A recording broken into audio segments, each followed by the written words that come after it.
The story starts when the father tells his son he is leaving to be with hundreds of luscious ladies because no red-blooded man can live life alone. He assured the boy that one day he'd understand the necessity of non-stop flings. The boy bid goodbye in a peculiar way, calling his dad the best in the world. As the boy grew up and headed to school, he recalled his father's words, "No one should live alone."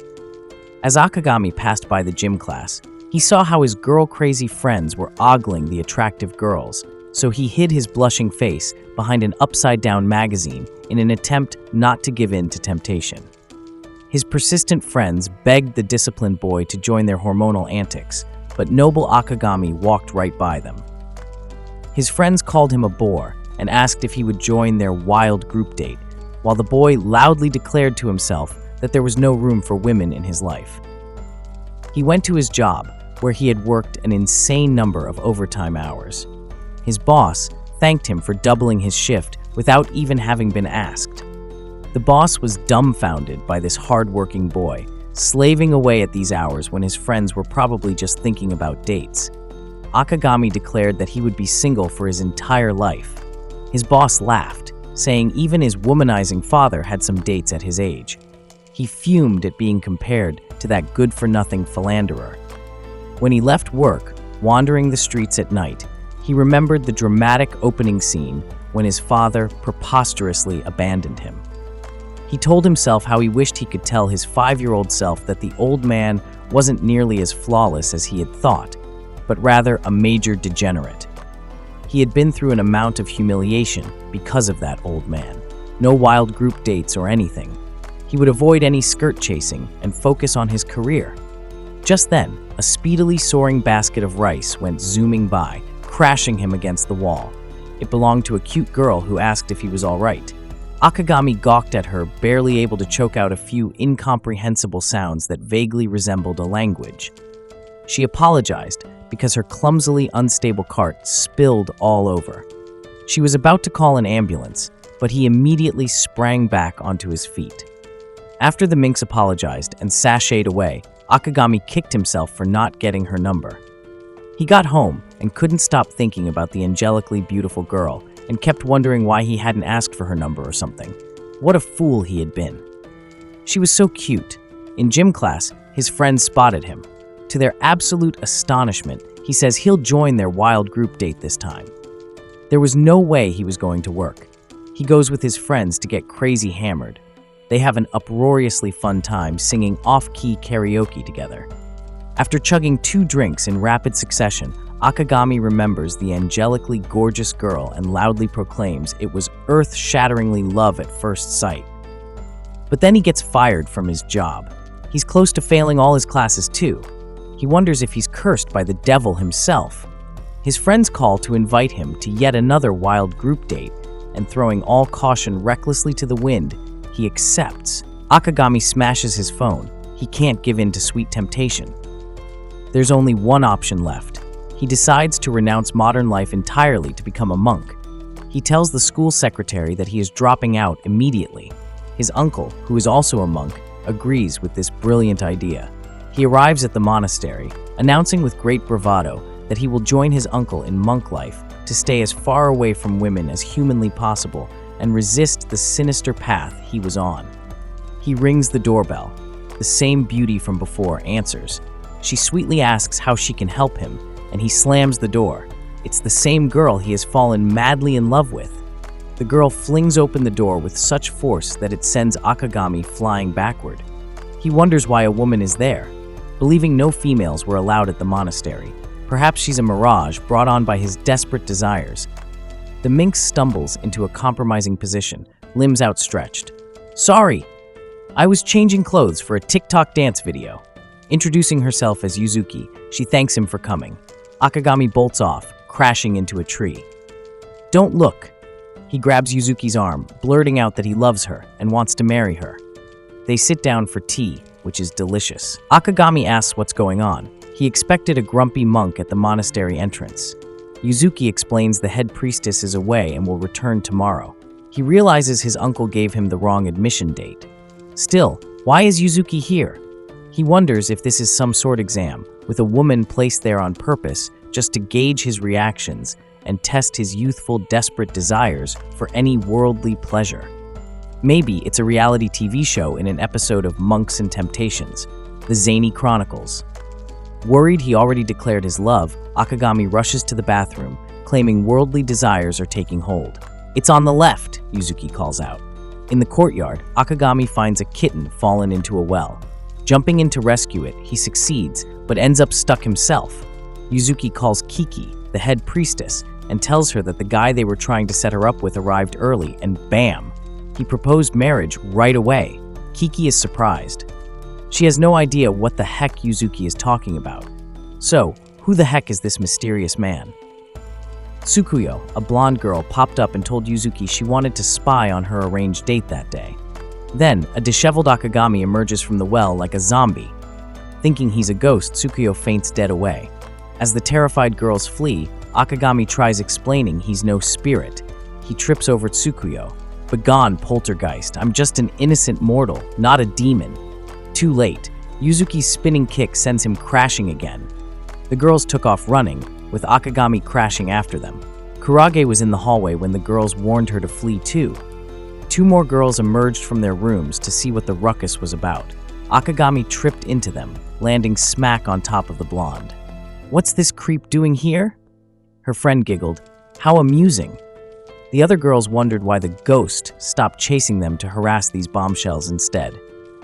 Eyeing their ample assets, they concluded this pervy phantom prefers buxom beauties. Yuzuki encountered the strong spook, having survived her powerful kick. She struck a fighting stance, ready to battle. Akamitsu exclaimed, "You're so gorgeous! Curses!" The head priestess returned, and everything got explained. Akagami had the wrong address from his uncle. This was a women's temple that barred men. Still, the priestess recklessly proposed that Akagami stay as an apprentice. "Surely you jest," the girls exclaimed. The sign prohibiting males had been removed. The girls strongly objected to this scheme. A male interloper would cause no end of problems, but the priestess wanted to test if Akagami could resist temptation. He overheard and nobly offered to depart, not wanting to cause distress. Akagami assumed Yuzuki didn't remember their chance food cart encounter anyhow. After sadly bidding them goodbye, Akagami found himself stranded at the late-night bus stop. With transportation suspended until daylight, where could he go?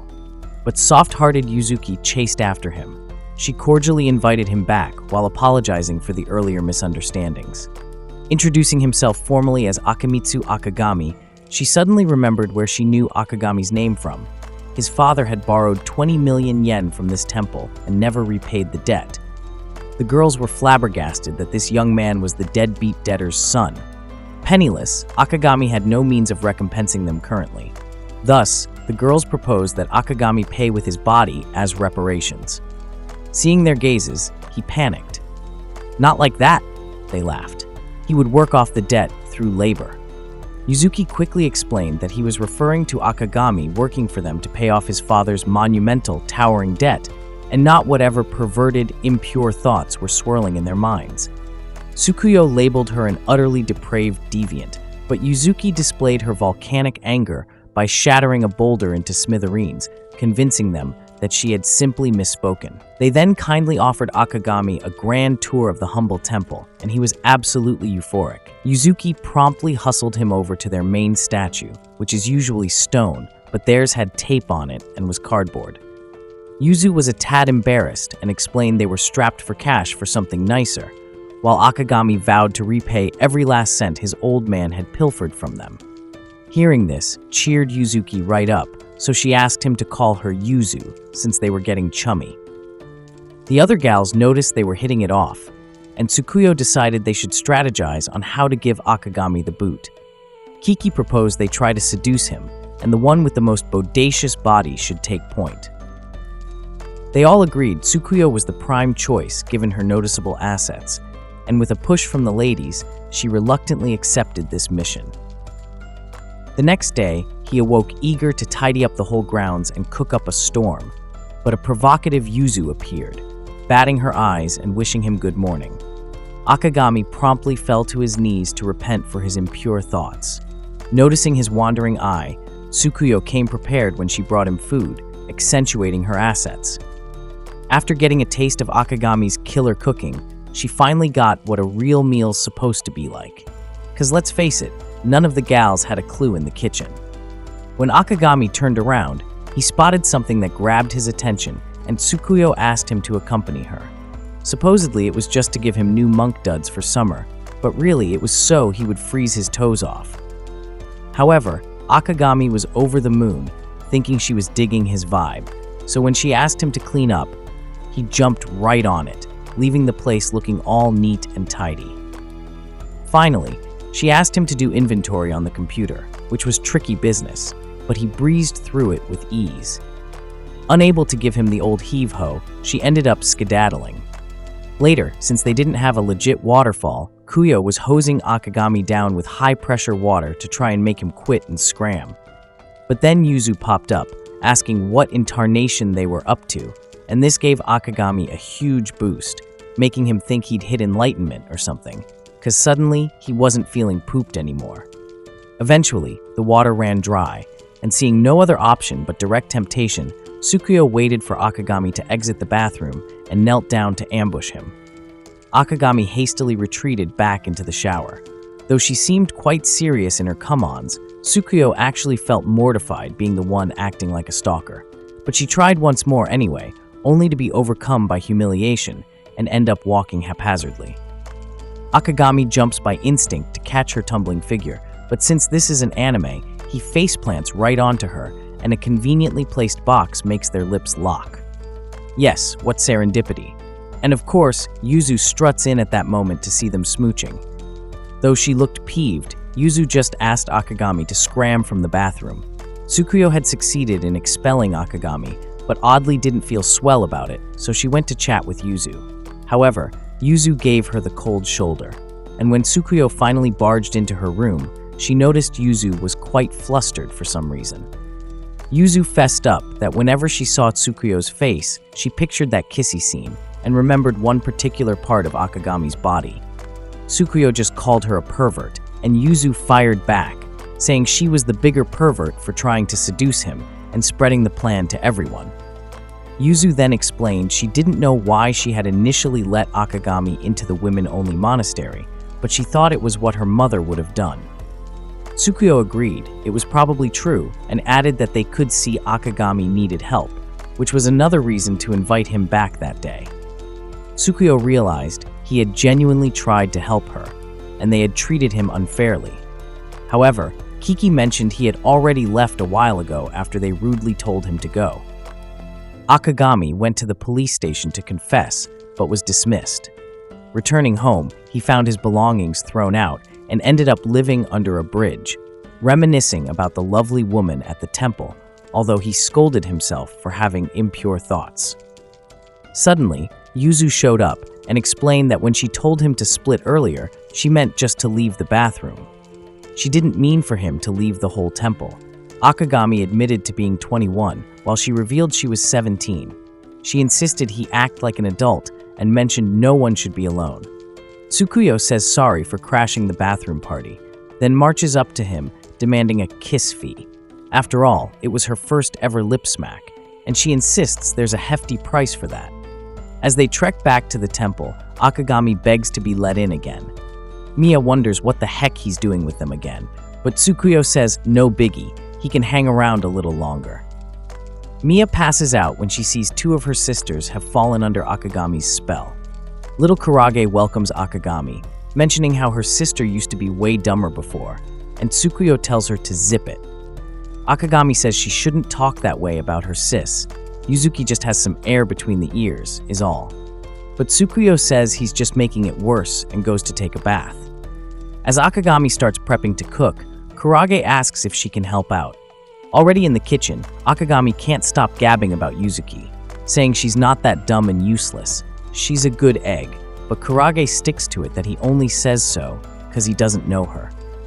At that, Akagami just blurts out he'd go to the ends of the earth just to get a better read on her. The pint-sized eavesdropper overhears and asks if it's so bad being a perv since she suspects her sister is a bit of a perv herself. She convinces Akagami to open the door so she can hand him vegetables, but really, it's so he can peep on the girls and get socked in the face. Watching all the crazy antics taking over the place, Mia storms in to shut down the madness for good. She throws down the gauntlet to Akagami, pointing out how he's already outwitted Yuzuki and Tsukuyo.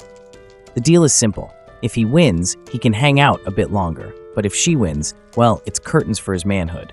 Everyone's gobsmacked by her wild threat. But Akagami just shrugs and agrees to the showdown. Later, the girls are pleading with him to go easy, while Yuzuki's convinced everything will smooth over between him and Mia, who Kagura's busy coaching for the epic clash. With the crowd out of the way, Mia steps up, looking like she means serious business. Kagura tries to play the big sister card, but Mia's having none of it, snapping that they're not sisters.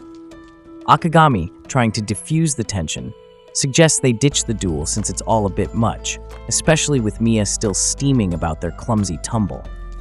But Mia insists on a katana face-off, inspired by a late-night binge of ancient combat videos with Kagura, who eagerly jumps in to kick things off. The girl shows she means business by lopping off some of her hair, so Akagami decides to use his non-violent technique to stop her. But due to a wardrobe malfunction with Mia, Akagami ends up stopping something more magnificent than any katana, and she crumples in embarrassment. Later, when she's dubbed the loser, Kagura starts rattling off punishment ideas, including some sketchy book that turns Mia all shades of red. But Akagami waves it off, hinting he's got a different kind of payback in mind. Hey everyone, I hope you had as much fun watching this as I did making it. If you enjoyed the video and want to see part 2, smash that like button and drop a comment below.